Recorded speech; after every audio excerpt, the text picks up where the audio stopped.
I'm ready to slash and burn. No quarter. I am going to be uncomfortable and all over you from start to finish. Hello, everyone, and welcome to another episode of Outside of the Box. And I am always excited to have fellow content creators on because it's not a thing that I get to do super often. I don't know how many of you are familiar with Battlebots Update. It's kind of a cool thing that I recently discovered in a bigger capacity recently. So I wanted to, highlight that and do a show about it and just whatever else we want to talk about BattleBots. So, welcome to the show. Thank you very much for having me. I really appreciate it. It's an honor. It's been this is the first interview setting I've been in since I did the Reddit AMAs on the BattleBots subreddit. So I might be a little bit rusty, but I'm here to have a good time. That is fine. I no judgment on this show, and it usually tends to be fun no matter what. So excited to talk about robots. So really the first thing that I want to talk about, just to give people background on BattleBots Update, is kind of how that got started, kind of how it's gone over the time that you've been doing it and what that looks like right now. All right. Well, BattleBots Update is a Web 1.0 website that was my love letter to the snarky, kind of underhanded writing of the early 2000s web. And it originally got started in 2008 for a website that I was a columnist on. And it just so happens that this was before people started digitizing their BattleBots tapes and putting them on YouTube and things like that. So we were actually using my own personal collection of tapes. We were the first website to start releasing episodes of BattleBots weekly. So we would do a BattleBots episode on Saturday and then a BattleBots update post on Sunday from the Comedy Central seasons. And we did that for the first 2 seasons of the show. And then I actually departed from that project. I wanted to do all 5 seasons, but it just wasn't in the cards. So that was 2008. And we put the sunset on BattleBots Update. Then in 2011, Science Channel had a special called Killer Robots, where they went to Robo Games with the late Grant Imahara. And they covered Robo Games, and some of the folks like Ray Billings were there in attendance. And I wrote about Robo Games, but I wrote it as BattleBots Update for the next website that I was writing for at the time. And that was just a one-off thing. I was hoping I could use that article to kind of sell the idea, but it didn't really take off. However, Ray and some of the other people from the event noticed it, and that's when they first noticed me. So that's a good bookmark to have. And then finally, a few years later in 2015, that's when BattleBots came on the air proper back on ABC. And I was like, okay, BattleBots Update, take 3. We're going to do this. And now, since there was new episodes and new content and a new audience for BattleBots, it was a big thing again. The website project finally took off. Like I remember hearing about BattleBots, like reading the press release that the next season was debuting on ABC. I was at work. I worked in IT at the time, and I remember opening another tab in at my desk. I went to GoDaddy.com. I bought BattlebotsUpdate.com because previously we never used that domain. We were just running articles on the websites I worked for. So now I'm like, I'll fly solo with this. I'm not writing for any outlets right now. I'll just take it under my own wing and I will figure it out as we go. And the rest is kind of history. Ray Billings and them picked up on the website again, and they're like, aren't you that guy from before? I'm like, yeah, that's me. So season 1 led into season 2, which led into season 7 that they just wrapped up. So we're kind of in a break period now before season 7 airs on Discovery Channel. But when it does, I'm going to be back on weekly articles again. Yeah, that's awesome. And I'm sure that it will be a very test of our patience to wait for that to air. Yeah. You and I were, well, you were there for all of it. I was there Yes. for the tail end of it. But it certainly was an exciting experience.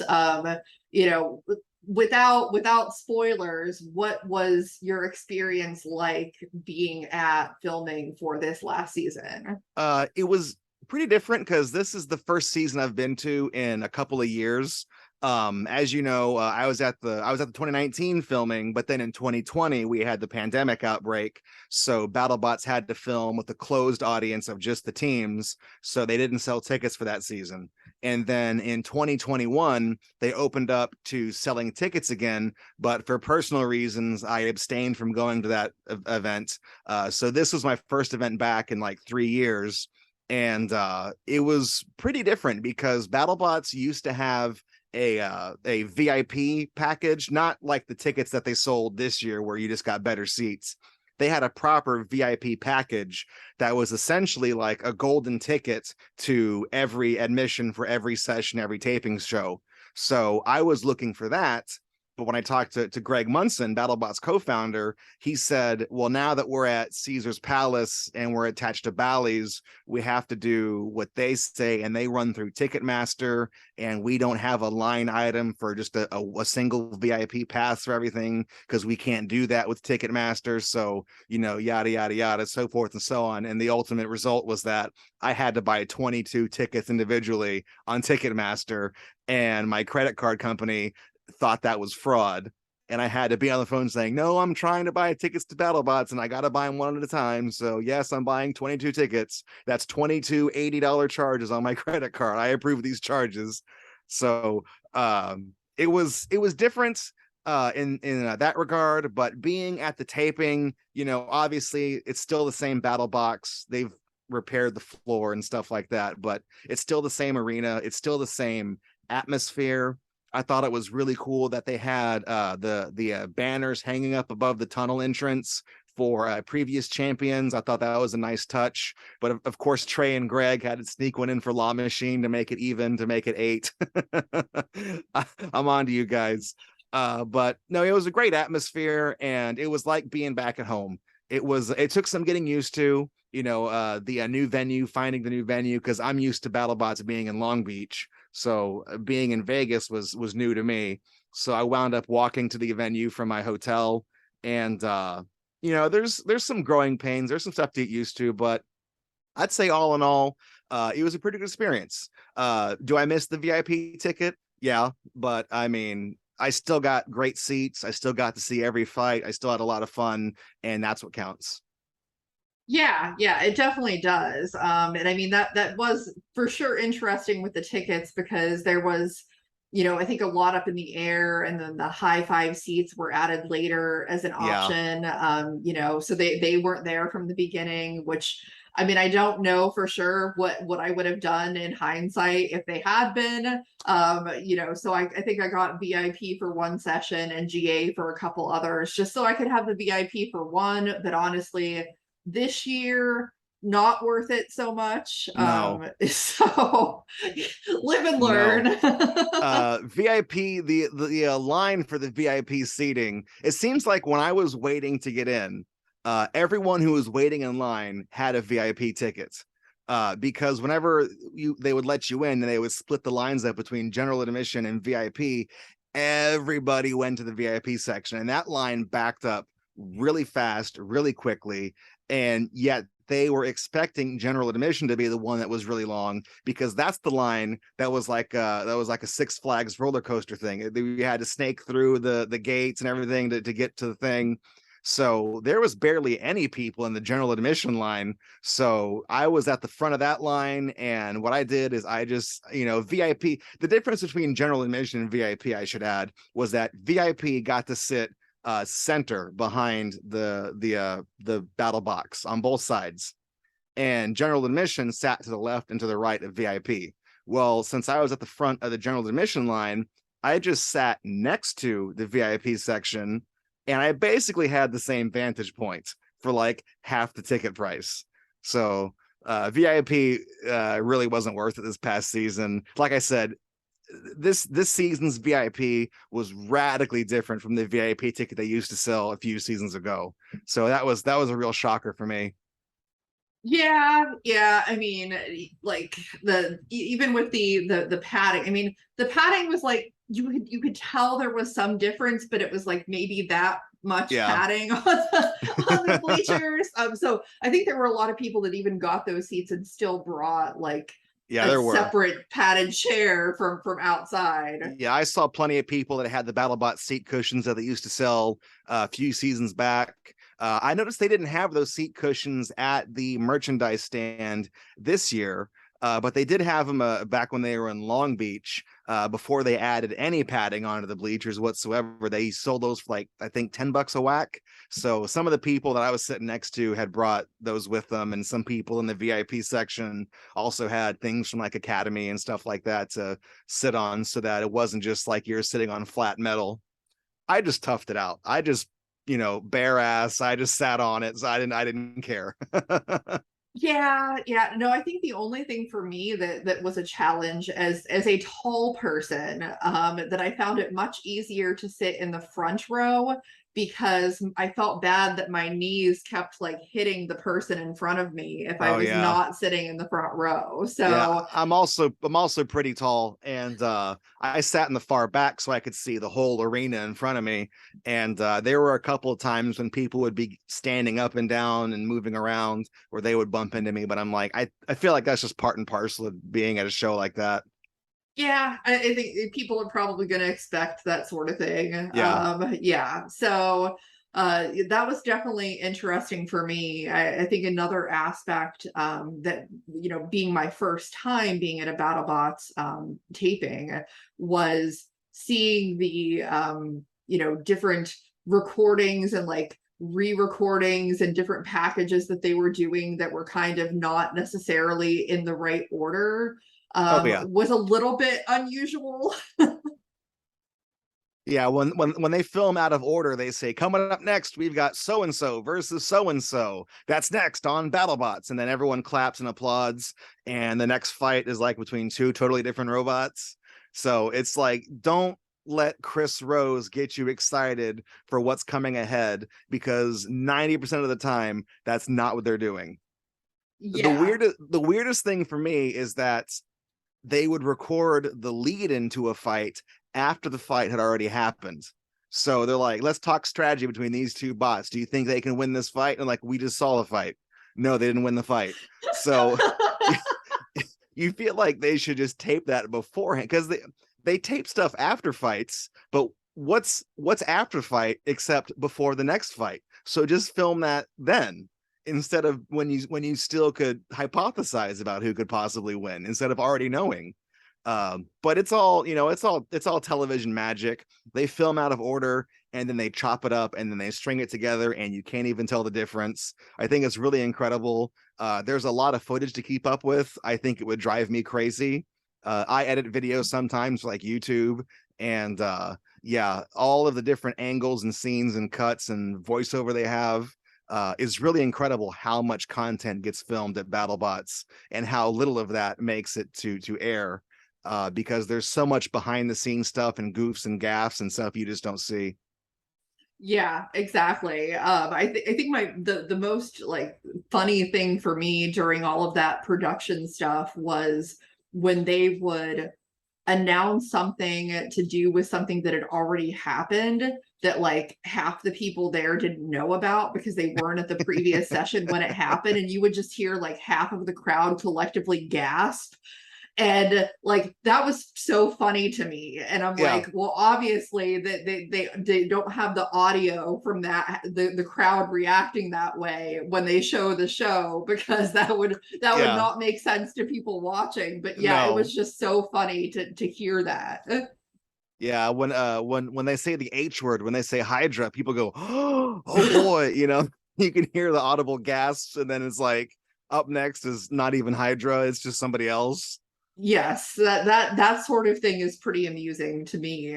Um Now, obviously, like this wouldn't necessarily give away any spoilers, but I would say, just to get the fans excited, I'm pretty sure you'd agree with me that this season is likely going to be one of the best seasons that BattleBots ever had. And there were, definitely some fights that were among some of the best that I've ever seen. Oh yeah, I would say so.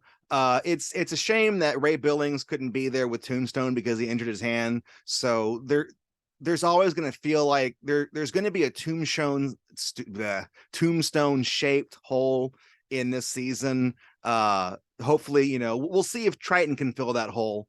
Who's kind of like Tombstone, but I think all things considered, they really fixed a lot of the discrepancies in the rules, which I feel led to some better fights.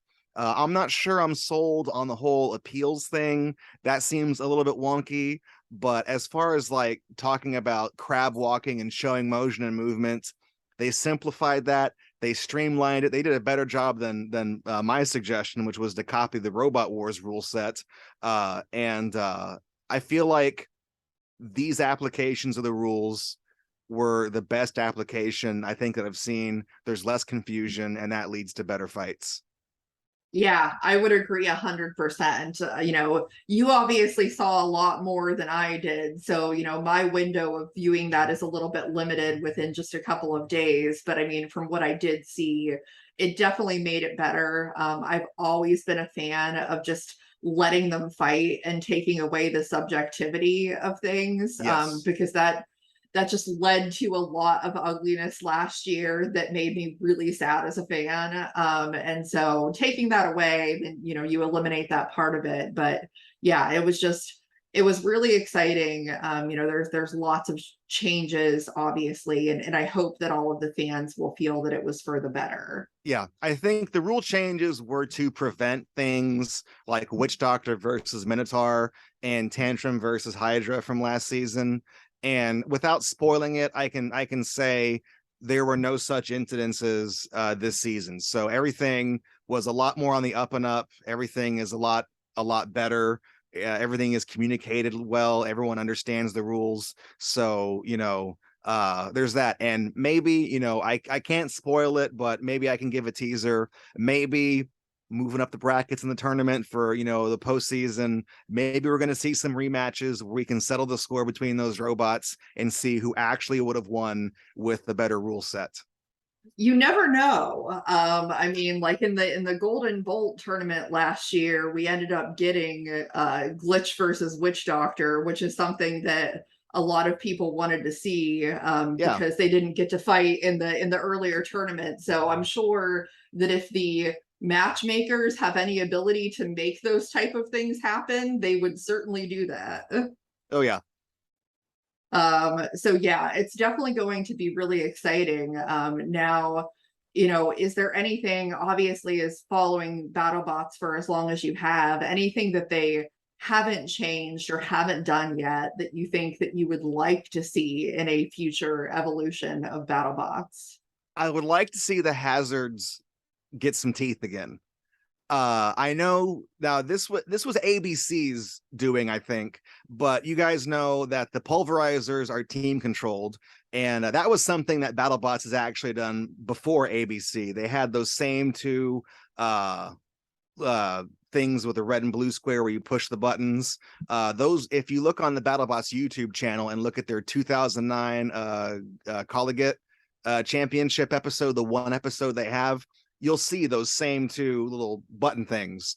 So they've been doing that for a while. But it used to be back in the Comedy Central days, you had Peter Lambertson, who would be the master of all the hazards. He'd make the kill saws pop up. He'd make the Hellraisers pop up. He'd make the pulverizers come down. And they had to tweak that when they went to ABC, because ABC was worried about the quiz show scandals of the 1950s, where contestants were given answers ahead of time so that they would receive preferential treatment and win prizes and things like that.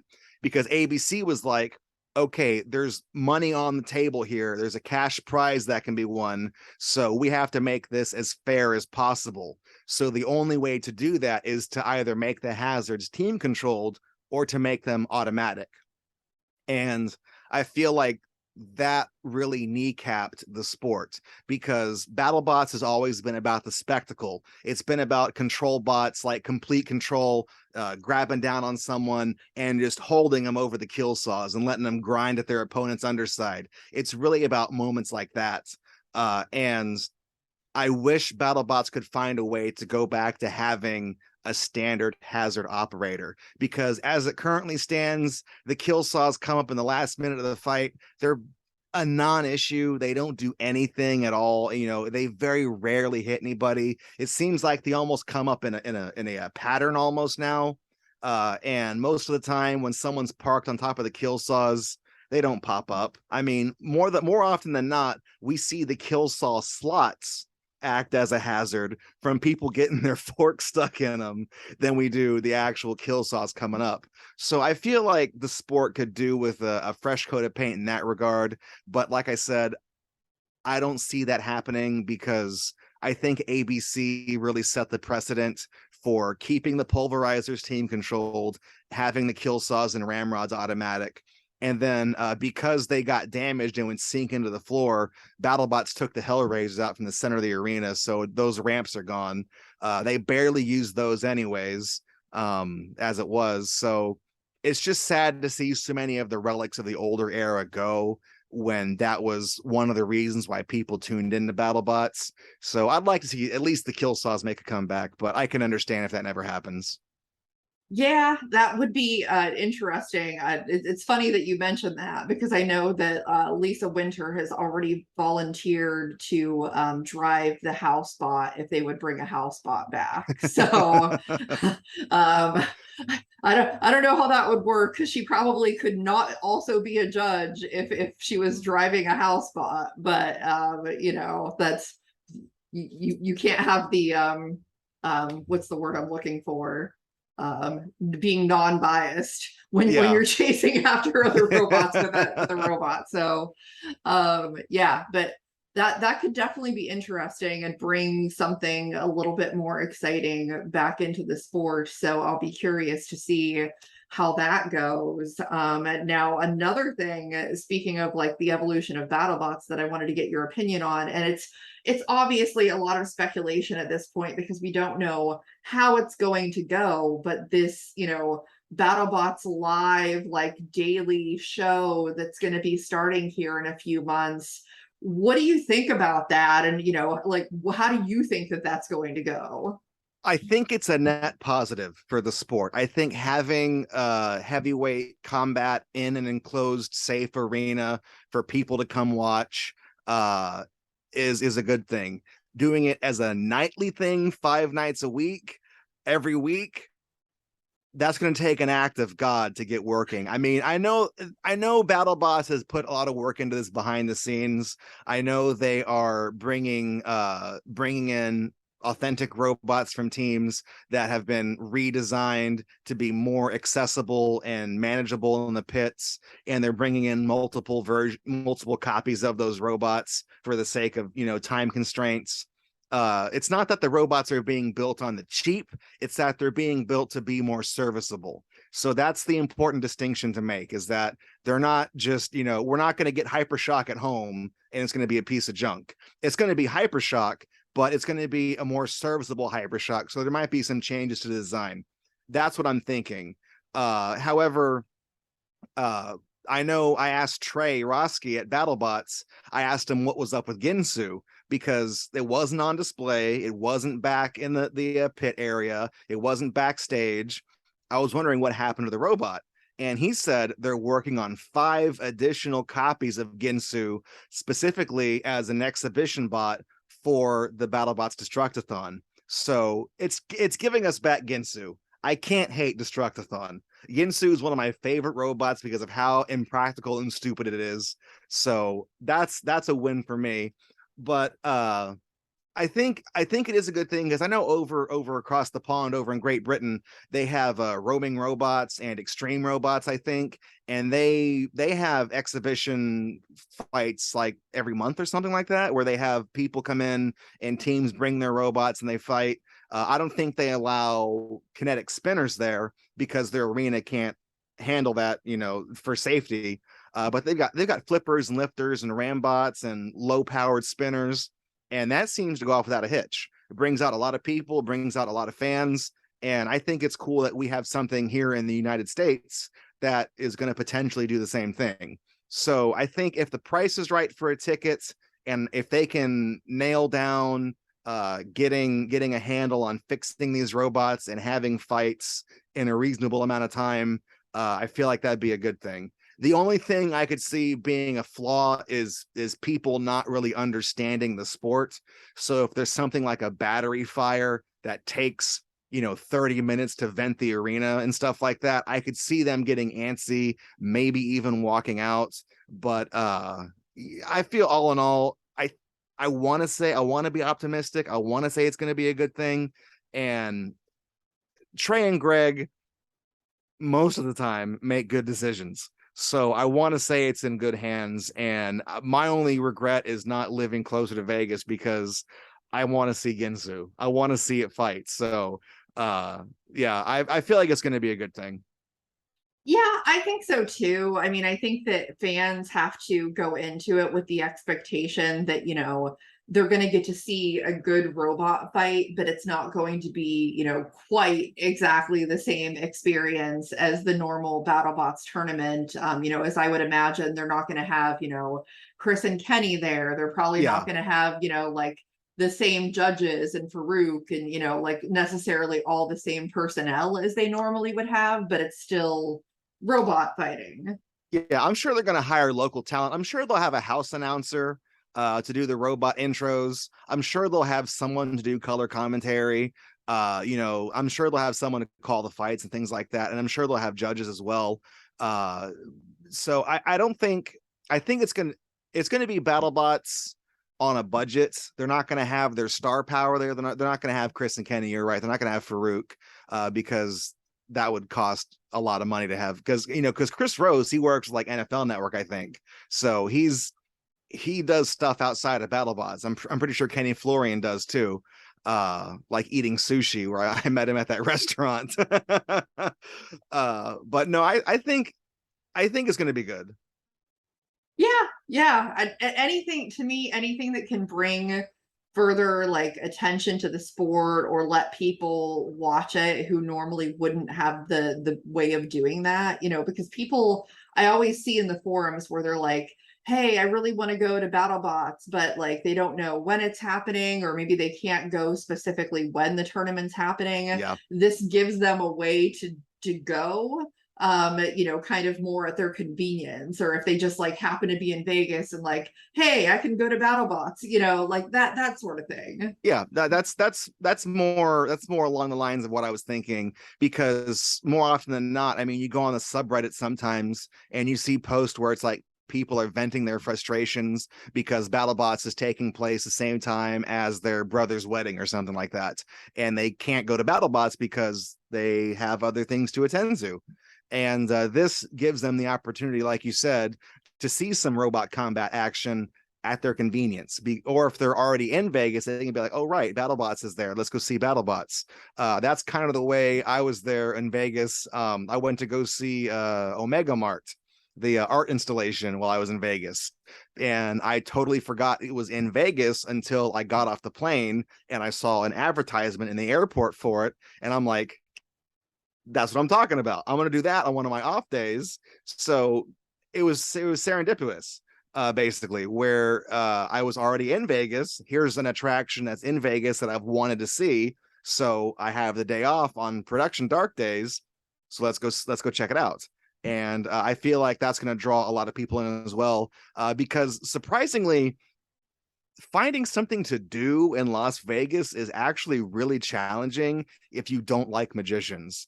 So like that was my problem, is that on production dark days I tried to find something to do, and I'm like, I don't want to see stupid card tricks. I don't want to see him make the rings connect. I don't want to see him make the bird disappear. I don't care. If there's jokes, they're not going to be funny. I don't care. I'm not going to spend $150 on a ticket to see a magic show.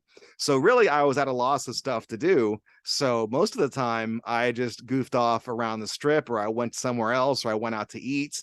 and went shopping at the Asian grocer to buy some essentials, some ramen and stuff like that at the eat of the hotel. Or I just had a night in and I ordered a pizza and watched like the John Wick movie marathon. So but those what sucks is that those are all things I can do at home. I can watch John Wick at home. I can order pizza and at home. So them having something unique like BattleBots to do in Vegas, I feel could really be an X factor here that a lot of people are not counting, because having been in Vegas, I can say there's not a lot to do if you don't like magic tricks. So I feel like they're gonna reach out and really connect with some people there, and who might not know anything about BattleBots. They might just be wondering, what is BattleBots? Let's go check it out. It says robot combat, gladiatorial robot combat. What could it possibly be? Oh, this is pretty cool. Oh, there's a TV show. Let's watch that. So, like I said, I feel like they could reach out to a potential new audience. How big the audience is, I don't know, but there's definitely going to be new blood there. Yeah, for sure. I think that'll be interesting to see. And then also, like, from a perspective of people who aren't there live, will they have it aired on YouTube or like somewhere, so that fans who don't go can see some of those fights? That would also be interesting. Yeah, it would be nice if they would upload some of the fights on YouTube, especially if they feature robots that are not from the TV show, because one of the things that Trey and Greg said they want to encourage with BattleBots Destructathon is they want to give new teams a chance to kind of prove their worth. So if one of these new teams comes out and travels to Vegas and does battle, with like Kraken and Hypershock and the other robots that have said they want to be there, I want to see those videos. I want to see this new robot fight. I want to see what it's all about. I feel like I speak for everyone when I say I want to see the new robots. So maybe we'll get little vignettes. Maybe we'll get some best of compilations. I'm not sure if they're going to have the entire camera crew there. It seems like they might not, but they do have some cameras that are stationed inside the arena that are remote controlled. So if anything, we might just see shots from those cameras predominantly, and maybe like a couple of them on the ground. So the fight footage might not be as spectacular as the TV show because they're going to have a limited crew. At least that's my guess. I'm speaking hypothetically here. I'm not speaking on behalf of BattleBots, I should point out. So I want to see those fights. I want to see the YouTube fights. Yeah, absolutely.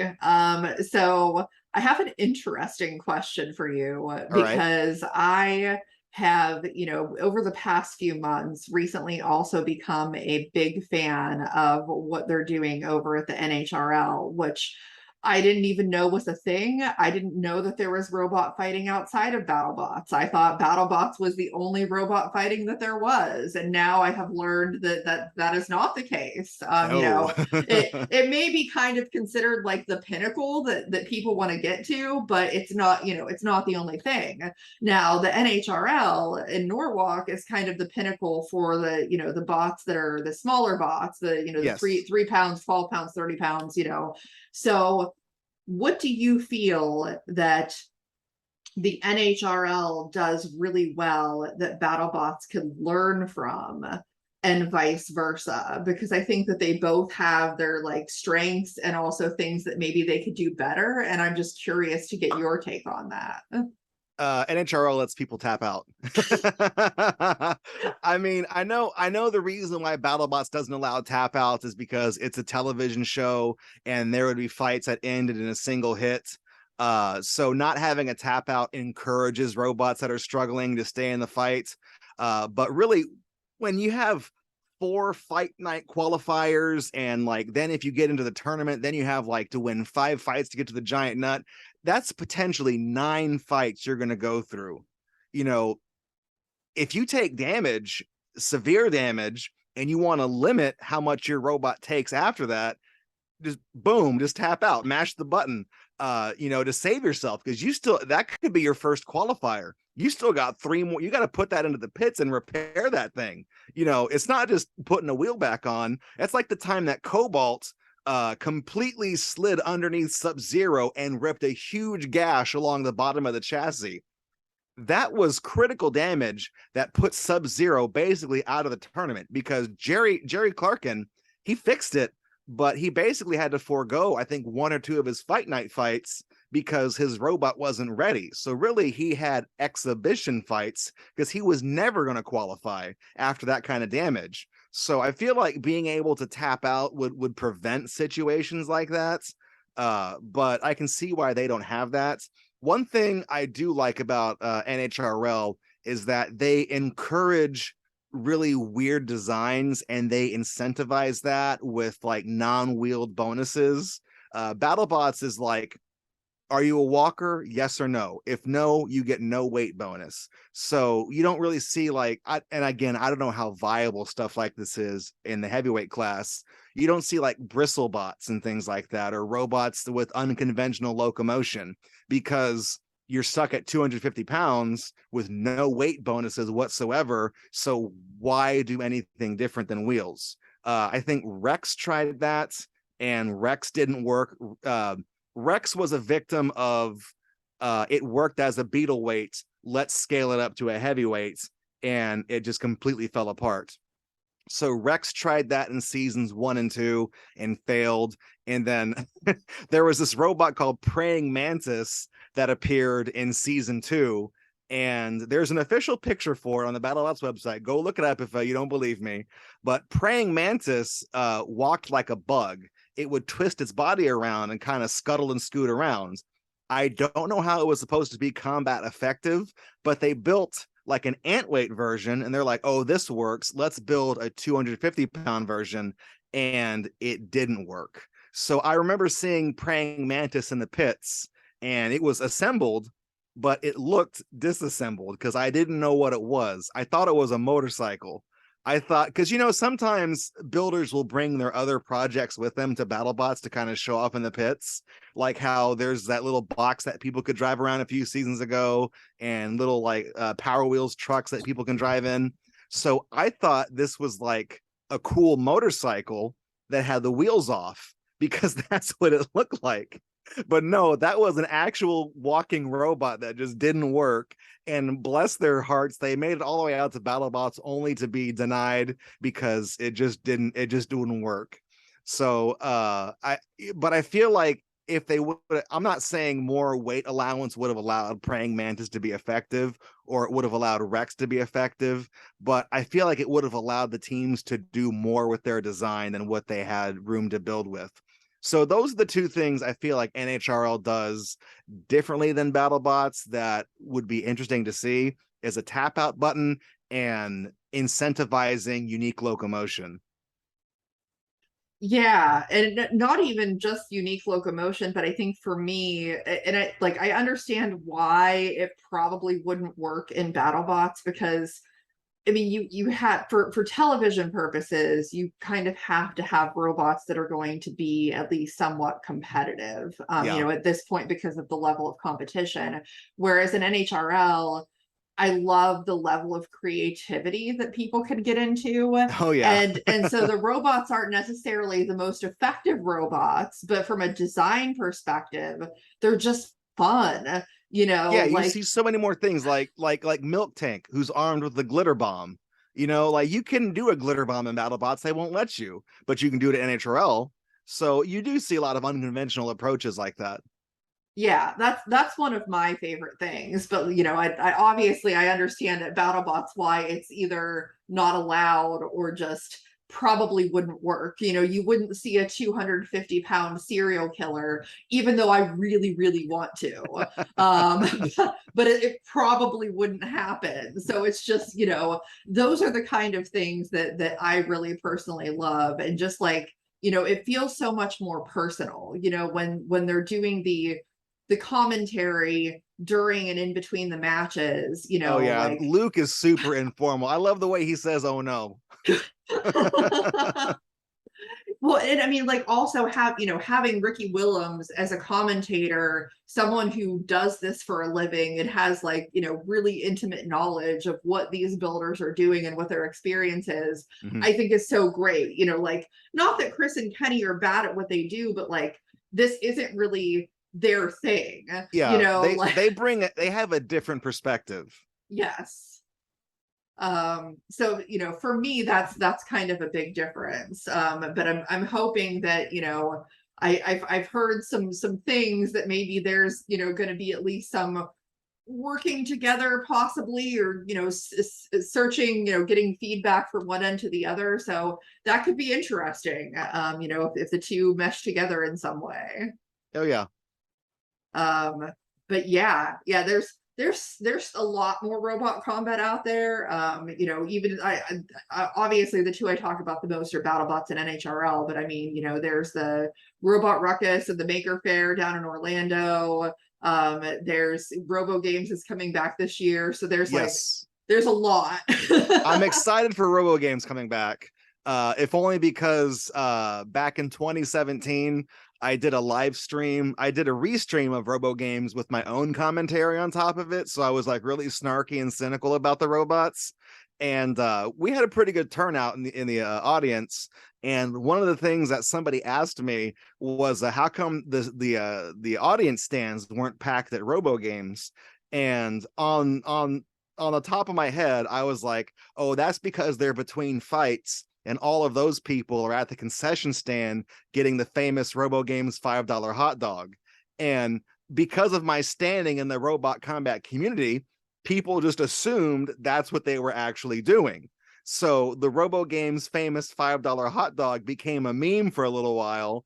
And then the following year, I didn't get to restream the following year, but the following year, Robo Games had another showing, and people were asking about the hot dogs, and Robo Games acknowledged the meme by saying $5 is too luxe for us. So it came around. So I'm excited for Robo Games coming back, because that means I get to continue my joke about the $5 hot dog. The last time I did that was BattleBots season 3 or 4, I think, over in Long Beach, and there was a food truck selling $6 hot dogs. So I took a picture of their banner and I tweeted it out, and I was like, looks like inflation came for the $5 hot dog. So I'm always keeping it alive. Right now, that $5, like a picture of a hot dog with a $5 bill next to it, is a emoticon on my Twitch channel. So I keep the dream alive. That's my one Robo Games claim to fame, and I'm gonna ride that out to the sunset. That's pretty funny. Yeah, and unfortunately there's no such thing as a any dollar hot dog at BattleBots, because No, they have snacks, but not like hot dogs. no, they don't sell hot food. They sell like chips and candies and Gatorade and soda, which are at an inflated price. So my big brain strategy was to just eat a lunch before taping. So I had breakfast, a big breakfast before I showed up, usually cereal and a Pop-Tart. And between sessions, they would kick us out and make us go wait in line outside again. So while they were doing that, I went directly across the street to the 7-Eleven, and I got 2 hot dogs and a soda for like $4. It was dirt cheap, and it was filling, and I ate them while I was waiting in line. And so many other people were like walking over to Ellis Island or walking to the Sub and Go or whatever, and paying like $8 for some little rinky-dink sandwich. I had it figured out. I figured it out. I live on a budget. I know where to hunt the deals. So I'm paying $4 for way more food and a drink. And I'm not paying BattleBots prices for like $3 of red vines when it's only the 50-cent pack. So I'm smarter than that. Yeah, so I have a funny story about that corner where the gas stations were outside of the arena. Oh yeah. Yeah, it's pretty amusing. So the first day, I was also staying fairly close. I mean, it's so funny. When I tell people that the distance from my hotel to the arena was a 20-minute walk, I tend to get a reaction of like, oh my God, that's a long time. And I'm like, it's a 20-minute walk. It wasn't that far. But the first day that we arrived, we decided to walk, try to find breakfast somewhere, and walked up to that corner. And who do we run into but Craig Danby? And that was an off day, so I honestly wasn't expecting to see anyone. And we talked to him for a bit and went on our way. And the very next day, we were walking by there and ran into him at the exact same corner. And I'm like, I swear I'm not doing this on purpose. So that was just funny. So when you're in Vegas during BattleBots, you never know who you're going to run into. Oh yeah, I actually Craig Danby ran into me while I was walking back to the hotel after taping one night. I brought my backpack with me that had my medication and some other stuff in there that I wanted to take with me, and I have a label on the back of my backpack that's got my last name on it. And since it's kind of a unique last name, it's Barden. Not a lot of people have that name. So Craig and I are friends, and he recognized me by my backpack. And as I'm walking back, he was like, have you ever heard of that website, Battlebots Update? The guy that writes it's such an asshole. And he said that behind me, and I'm within earshot. And I'm like, man, what? And I turn around, and it's Craig and his brother. And I'm like, you scared me half to death. So Craig, he just likes to have fun. He's just a real goofball. He's one of the real ones to me. Yeah, no, absolutely. So yeah, that just a funny thing. I honestly thought that I might run into more people walking around town from BattleBots, but I would say that a lot of people were very hard at work on their robots for a large portion of that time. After the first couple of days, everyone's going to be in the pits. Yeah. Well, and especially once it's tournament time, that's when everybody has to get super serious and make sure that they're doing all the things for their robot. Yes. But yeah, it was definitely a unique and interesting experience. Lots of stuff that we're going to get to talk about in a few short months here. Did you have any other takeaways from that experience? Or I mean, you've been doing this for a while, so I assume that you've met quite a few people in BattleBots. Was there anyone that you hadn't got to meet before that you did this time that was fun? I finally got to meet the crew behind Triton. Okay. Bradley Hanstad. He's known about BattleBots Update for a while. We share the same meme groups together on Facebook, and I know he's been a part of other teams. And I wanted to meet Tombstone at Home, as people are calling it, and it was a lot of fun. He let me try to pick up Triton's 80-pound blade. It's heavy. I can confirm it's heavy. And he said, why don't you try picking up this one? And I'm like, that one's made out of wood. You can't fool me. And I picked it up. I held it above my head. I'm like, yeah, look how strong I am. And they had a Triton frame wrapped in poster board made to look like Tombstone in the pits. So it was like, Tombstone's really here, you guys. So they were having a great time over there. That was a lot of fun for me, being able to meet them. And of course, I got to meet up with Craig Danby proper in the pits, and we talked for a while. I got to meet Will Bales and Kyle and everyone else from the Hypershock team. They're all friends of mine. They're all fans of mine as well. I got to meet Ray Billings. He was part of Bunny's team. I didn't get to meet Bunny. She was not at her table when I was in the pits, but Ray was there, and we got to hang out for a while. I got to talk to Ray a lot. We crossed paths quite a few times. The only team I wanted to get to talk to that I didn't get to talk to because of time constraints and because they'd already packed up, I think, was Witch Doctor.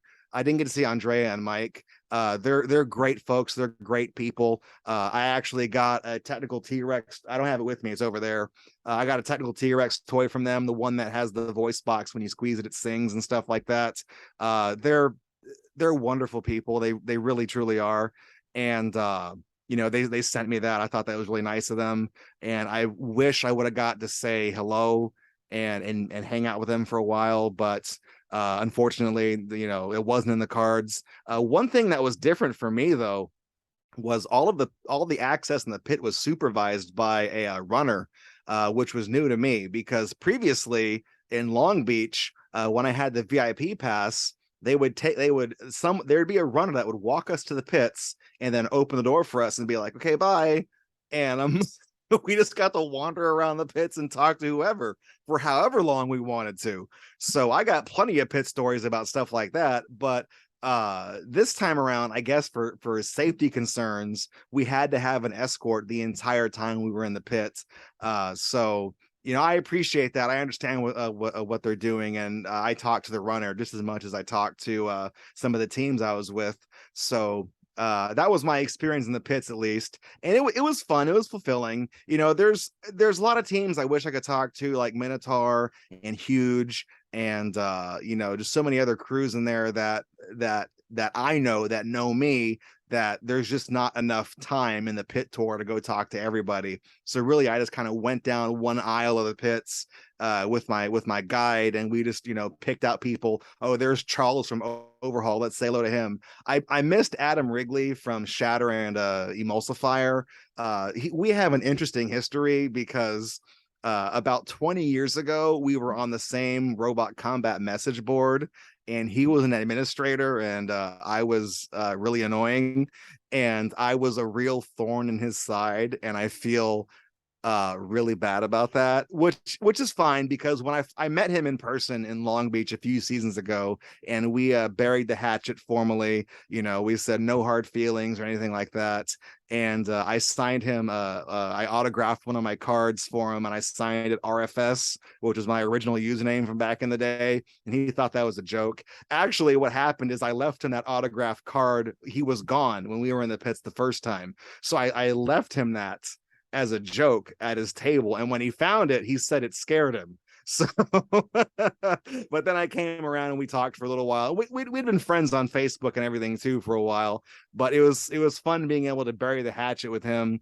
And apparently Adam wore an inflatable Brontosaurus costume in the pits at one point to rival that of Technical T-Rex, and I missed out on that. I really would have liked to have gotten a picture with him wearing the Brontosaurus suit. But again, I missed him doing that. So it's a give and take. I'm thankful that I got to meet some of the people that I wanted to meet, because some is better than none. And I'm really thankful that BattleBots was willing to do me a solid and let me back into the pits, even though they're really kind of restrictive with that access these days. Just that I've been working on BattleBots Update for 7 years, coming up on 8 years now. I've put in the work hours to be allowed into the pits to say hello to Charles when he's trying to fix Overhaul, who's broken down for the 5th time this season. So it's really something special. Yeah, no, absolutely. And I have no idea if Greg is watching this show. I know I will be having him on right before the premiere in January. Ooh. But I'm also very thankful, especially as someone who just started a podcast this year, to at least get the recognition that I've been able to do quite a bit in a short amount of time, and get to have that experience. I also want to give a shout out. There's probably no chance that the one runner that I had is watching this. Maybe, who knows? But I just have to say the runner I had was amazing. Like, literally just let us walk around and as many times as we wanted to. And if we wanted to talk to somebody, he would find them for me. So that was really great. The only regret that I have is that I did not get to meet Daniel Freitas. Yeah. Anybody that knows me knows that, like, I love Minotaur so much. I cannot even explain.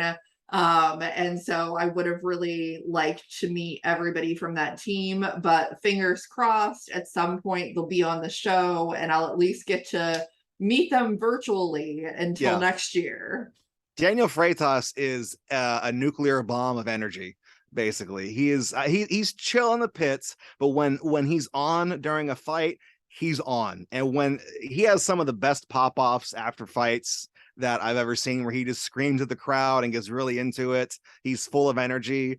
He's also the victim of one of my memes where there was a few seasons back where he looked into the camera and was like, yeah, like that. And I took a screenshot and I put the caption of the picture was prepare your anus, which was a reference to an old 4chan meme.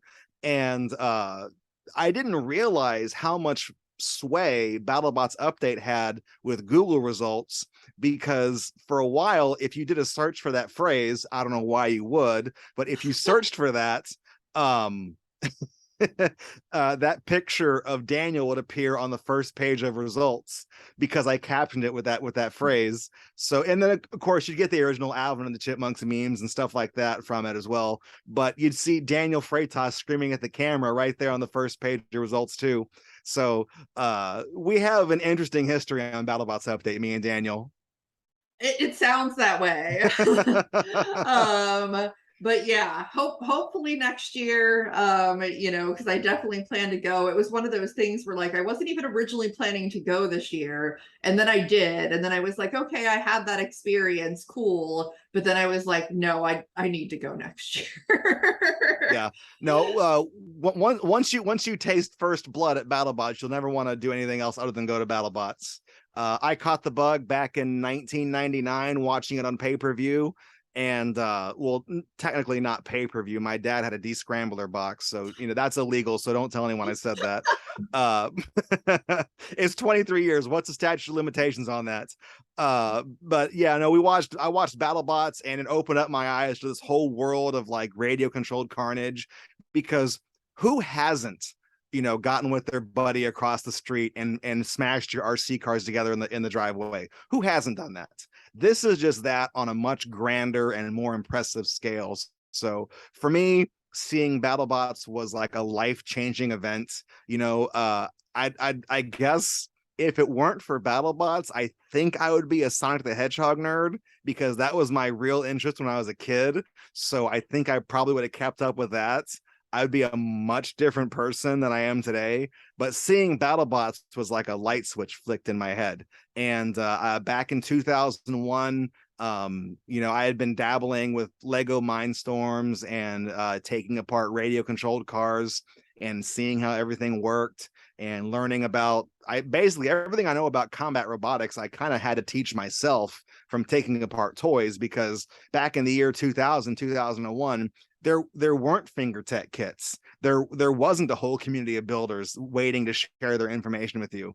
It was really trial and error. So I broke a lot of things. But back in 2001, my father and we built our very first combat robot, and we named it Metalhead. And it was a clone of the middleweight champion Hazard. And it weighed about 6 pounds. We brought it to a local event. And because it had a spinning helicopter blade, the people responsible for putting on the event were concerned about safety, so they made us turn it on and turn it off and spin it up and spin it down, spin it up, and then hit like a paint can from the obstacle course to see what it would do. And they made us test it for like 15 minutes straight, and all that testing was bad for the motor, because when they finally cleared us for combat and put us in the arena against our very first opponent, we turned on the weapon and it made like 2 complete rotations and then started smoking, and we burned out the motor. And because we built it from scrap, we didn't have a replacement motor to go in there, so we had to fight like a wedge, and it was boring for us because we wanted at least one hit. If we hit something and it broke on the first hit, at least we hit something once. But we didn't even we were denied that one hit because we had to hit paint cans and sandbags with our weapon first. So that was what got me into this sport, and I've ridden the roller coaster through its ups and downs. I survived the 13-year gap where there was no BattleBots on TV.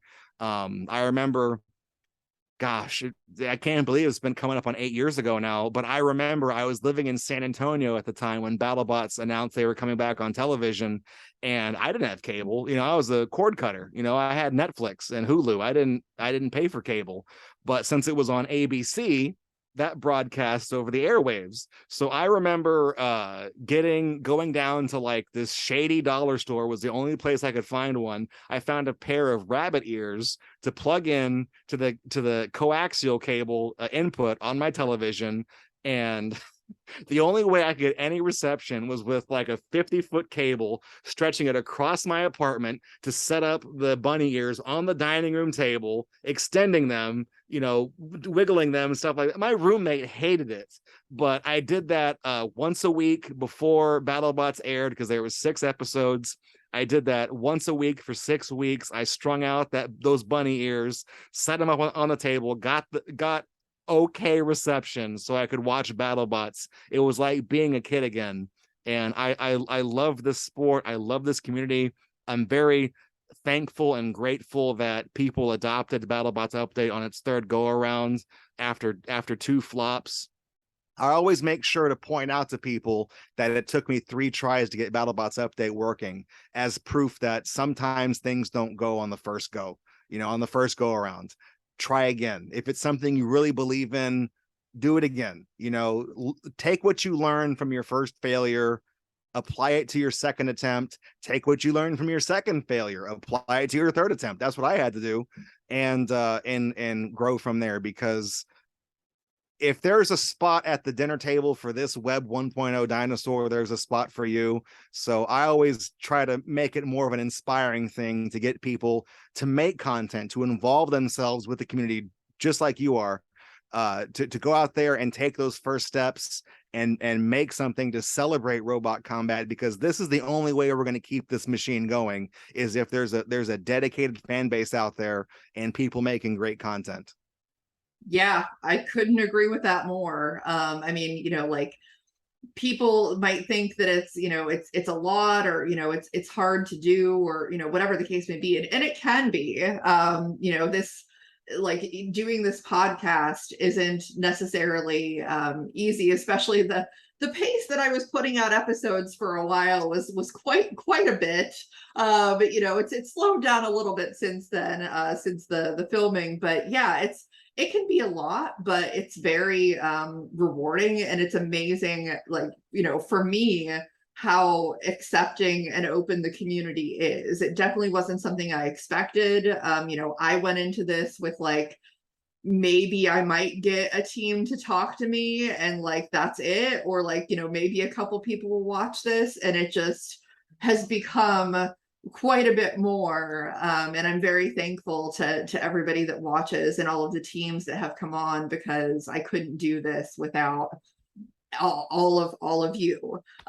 So it's very much appreciated. And BattleBots truly has, like, the best community that I've ever been a part of. Oh yeah. Well, without fail, BattleBots community never ceases to amaze me.